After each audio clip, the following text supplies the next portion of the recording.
Hayyeen ashamaa harka fuune jaalatamtoonni kabajamtoonni maatii chaayinaal abeeloof nagaan waaqayyoo lafaaf bakka jirtanitti isiniif haa ta'u. Akkam fayyaa keessanii jirtu aanaa dhufuu baga nagaan dhuftan jaalatamtoota kiyyaa.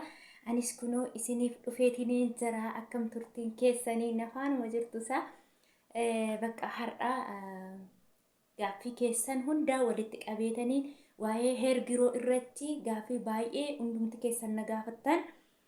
Hergiroo kee akkam gootee si guddate moo yookiin immoo deebi'ee sirraa bade moo deebi'ee namarraa bada jedhanii deebi'ee sirraa bade moo si guddate moo maarra geessee warri jettanii na gaafattantu baay'ee keessanitu jira. Eeyyan sirriima dura hanga chaalenjii sirii jedheetiin sadiitti hamma chaalenjii sadiitti hangani ji'a 4 fixutti sinii hejjedhe akkasinitti meera akkani tokko itti fayyadame tokko qofa itti fayyadame hanga kunoo guyyaa har'aa dhaabee jira. Guyyaa har'aa jalqabe guyyaa har'aa dhaabee amma gidduu jira hunda isaa tartiiba godhee isinitti himeetiin nan ture.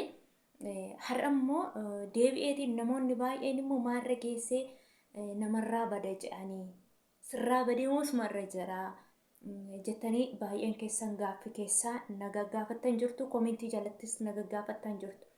Darbeen immoo tokko tokkoon deebisee hangan danda'u garuu komentii keessan jala deebi'ee deddeebiseen jira. Saniif immoo ifa kan sinii ta'ummoo viidiyoo isaa yoon sinii hejjedhe amantummaan ifa ta'aa je'eetiniin ani yaade sinii qabadheen dhufeen jira jaalatamtoota kiyya. Warri har'a reefu gara chaanaalii kiyyatti dhuftan like share subscribe gochuun gara chaanaalii kiyyatti dabalamaa isiniin jedha aanaa dhufu. Warri immoo duras immoo na hordofaa na jajjabeessaa akkasumas immoo viidiyoo kiyya ani sheernaa godhaa jedhe isin gaafadhe sheernaa gootanis akkasumas immoo warri fedhiima keessaniin ofuma keessaniif jajjabinumaaf jettanii sheernaaf gootan immoo hedduu isin galateeffadha. Galatooma rabbi isinaa eebbisu waaqayyoo isinaa eebbisu isiniin jedha. Galatooma oromoo kiyya. Gara gaaffii kiyyatti yeroo deebi'u rifeensi kiyya akkuma margee ni jira. Diimaadha rifeensi kiyya isiniin jedhee jira kunoo diimaadha hanga kunoo haga asitti margee jira jedhee isin argisiisee jira. Kunoo kunillee akkuma rifeensa dhiiraatti narratti margee jira hanga asitti jechuudha.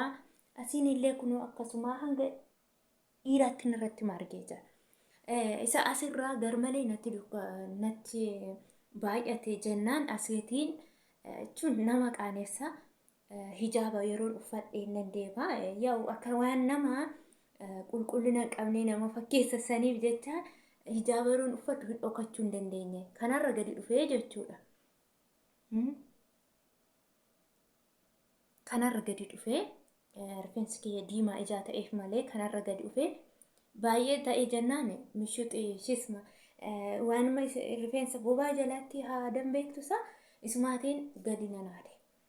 Irra haadee jennaan hanga tokko kaffafee hin deddeebi'a garuu margaa jira deebi'ee margaa jira. Dura baay'ee eerate kuni baay'ee eerate ture asirraa akkanatti qabama ammallee qabama deebi'ee immoo margaa jira ammayyuu jechuudha. Erga irraa haadeetiyyuu kanallee akkanuma haadeen immoo deebisee yabbuu haa ta'u yookiin immoo haa baay'atu jedhee yaadeetiin immoo imkeen immoo yoo duubarra yoo deebi'ee marguu baateef jedhee sodaadhe.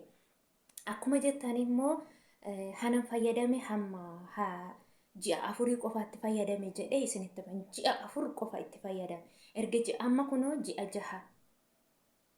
Amma rifeensi kuni ji'a 6 jechuudha. Ji'a 6 fixeera. Ji'a 6 bichaadha.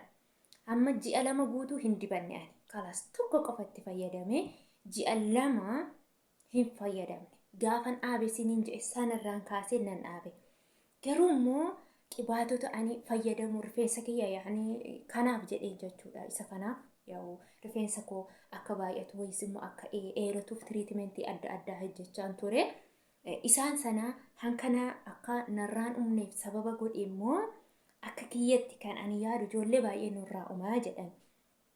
Akkan umneef immoo sababa kan ta'a jedhee kanan yaade akka baay'ee natti hodhu kanatti laafsaa hin uma ture narraa hin uma.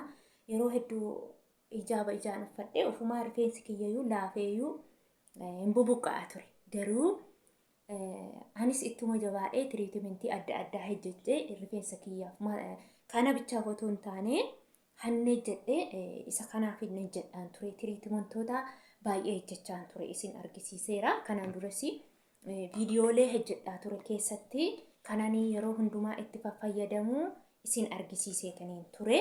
Kunoo warreen kanan fayyadamu. Ergan gaafa qoricha kana dhaabeeti ani kanan fayyadamu warreen kanadha. Isaan kunis immoo kunoo kana ilaala simsim oilii irraan hojjedhe manatti nan bitee miti jechuudha. Warreen kana biteen otoo hin taane manatti ofii kiyyaa viidiyoo masana hojjedhu irraa simsim oilii yookiin immoo zayitii saalixii irraa kanan hojjedhee kaawwadhe yeroo hundaa kanan itti fayyadamu jechuudha. Akkasumas immoo kanan hojjedhe kunoo qurunfullii fi roosmeerii shisma sigaa maxibashaan jedhanii biyya keenyatti jechuudha. Foon itti xabbasan isarraati kanan foon itti xabbasan isaa fi roosmeerii fi kun qurunfullii walitti hojjedhe kanuun viidiyoo irraa hojjedhe irra kaawwadhe jechuudha. Kun immoo habbasuuta baay'een keessaniin beektu abasuuda irraa kanan hojjedheetiin kaawwadheedha jechuudha. Kun abasuuda qofaadha. Kunis akkun immoo ammas abasuudaa fi qurunfullii kan wal faana hojjetameeru. Innaa ani kan fayyadame arfan kanaa jechuudha. Arfan kana galgala yeroo hundumaa yeroon rafuu jechuudha. Rifeensa kiyyaa kunoo asii kunoo kana isaatti dibadhee isin argisiisa. Kunoo akkasitti itti godhee akkasittiin xiqqeessee xinneessee akkasitti masaajii godhee rafaa jechuudha. Galgala yeroo rafu masaajii itti godheen sanbooddee yeroon shaffanadhu shaarbii jechuudha. Shaarbii yeroo shaffanu immoo xiqqoo iddoo isaarraa fuudheen guyyaa waan shaffanamee ooluuf galgalas immoo yeroo shaffane waan na jalaa baduuf jecha kunoo asitti dheerrafaa jechuudha. Otoon shaffaniin hin rafu asitti dheerrafa. Ganama yeroon ka'u immoo akkasumatti irraa miicu. Warra kana yeroo zayitoota kanaan itti fayyadamu foolii qaqqaba xiqqoo yaani foolii yeroo jedhu foolii bareedaa qaba. Waanan irraa hojjedhe zayituun irraa akkasumas immoo kokonaat oilii akkasumas vaaziliinii akkasumas immoo avukaadoo oilii warra kanarraan hojjedheera waan ta'eef foolii hin godhatu. Baay'ee foolii bareedaa qaba. Uumaa tokko hin dhageessisu sis ayyabsiisu jechuudha. Isa kana galgala har'a yoon isa tokko dibadhe borummoo isa tokko. Torbee keessatti guyyaa 3 guyyaa 4 wal qayyaree har'a kana boru kana. Sababa kanaafi carraan deebi'ee harca'u yookiin immoo bubuqqa'u hir'achaa deeme. Innumti kuniyyuu jechuudha. Innumti dura waaqayyo nu uumellee yoo kunuunsuudhaa baannee dhugaa dubbachuuf jahannaba jechuudha. Jahannaba baay'ee hodha. Amma viidiyoo kana waraabuuf jecha dhugaadha mukee fi yeroo bane as dafqi baay'ee nama keessa gadi yaa'a. Inni kun immoo yeroo kana rifeensi keenya akka laafee buqqeessaan laafaa ta'ee bubuqqa'uuf gahee guddaa qaba. Saniif immoo isin immoo tiriitimentii akkasii mana keessatti waan keemikaala tasan qabu inni kun hundisaa keemikaalaan qabu jechuudha. Mana keessatti kan hojjettan. Darbee immoo gatii baasii guddaaf isinin saaxilu. Baasii waanuma madaama agaraata madaamirra yeroo isheen iddoo barbaadde deemtu yeroo isheen suuqa deemtu sammuu keessan amansiistanii nafa hojjetattanii qodaa barbaaddanitti yoo qodaa qabdan hundatti godhattanii kilaasii keessan kaawwachuu dandeessu. Galgala yeroo raftanoo dibachuu dandeessu yoo guyyaa sodaattan. Warreen rifeensa keessan irraa fuutan amma guyyaa sodaattu. Darbee immoo galgala yeroo zayitii dibattanii bultan foolii isaanuma qabullee fooliin badee bulaa jechuudha. Maaliif yeroo amma shittoo mataasaa yeroo amma dibattan yeroo namatti baatan baay'ee namatti dhagahama. Garuu yeroo xinnoo turu immoo shittoon sun xiqqoo qalalli jechaa deema. Akkasuma jechuudha. Akkasuma inni kunillee qalalli jechaa deema.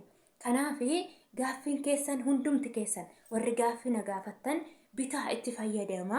Erga isinii margeetii immoo yoo deebisnee guddisannaa isuma qorichuma kanaan jechuudha. Isuma kanaan guddisna hamma jettan hanga ji'a 6 oliitti dibadhaa. 2 bitaatii hanga ji'a 6 oliitti dibadhaa. Hanga rifeensi keessan jajjabaataa ta'e. Yeroo margu haphii haphiitu marga.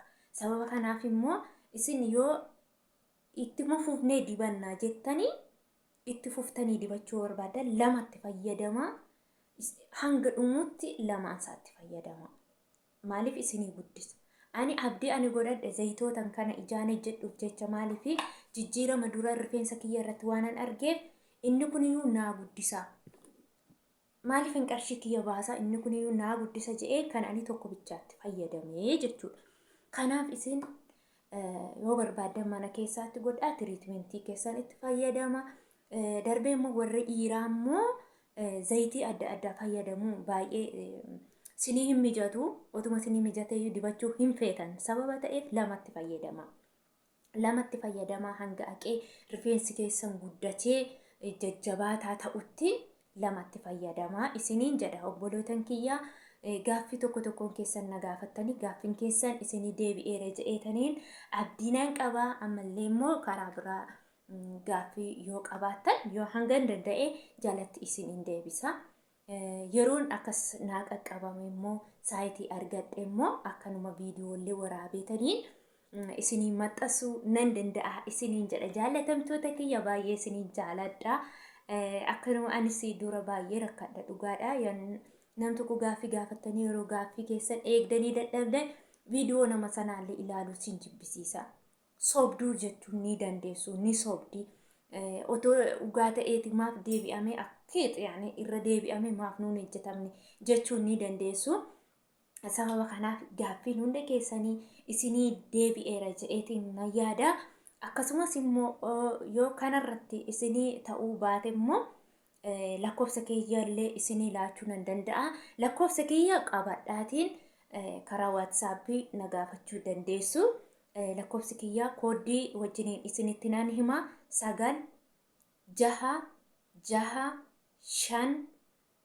6 5 3 8 9 1 5 3 3 akkasittiin irra deebi'ee lakkoofsa kiyya walla dogoggoreen jira lakkoofsa kiyya aggeeffadha.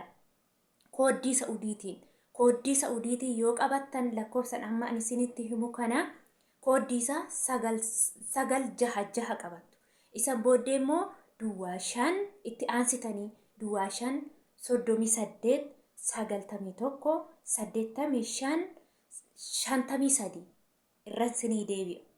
Duwwaa 5 38 91 85 53 karaa waatsaappii kiyya na argachuu ni dandeessu yoo isinii galuudha didee jechuudha obboloonni kiyya. Darbee immoo yoo barbaadan immoo karaa feesbuukii messenjeriis na gaafachuu dandeessu. Karaa messenjerii karaa telegiraamii na gaafachuu dandeessu. Feesbuukii kiyya Abeeloof jedhee ma'a. Piroofaayilii yuutuubii kiyyarraa isumarraa. Tiktookiin kiyyas immoo isumarraa karaa barbaadan na gaafachuuf firii anis immoo gaaffii keessan isinii deebisuu fi qophiidha isiniin jedha jaallatamtoota kiyya. Viidiyoon kiyya har'a kana fakkaata. Viidiyoo biraa walitti itti aanutti waa biraa isinii qabadhee dhufutti nagaan naa turaa isiniin jedha. Chaanaalii kiyya immoo sheer gochuu subscribe gochuu irra caalaa warreen monetaayizii taataniittan obboloonni keenya sheer godhaatiin nu jajjabeessaa. Laayik sheer subscribe gochuu hin dagatina isiniin jedha. Kabajaan isin gaafadheera. Turtii gaarii isiniin jedha. Ciao isin jaalladha.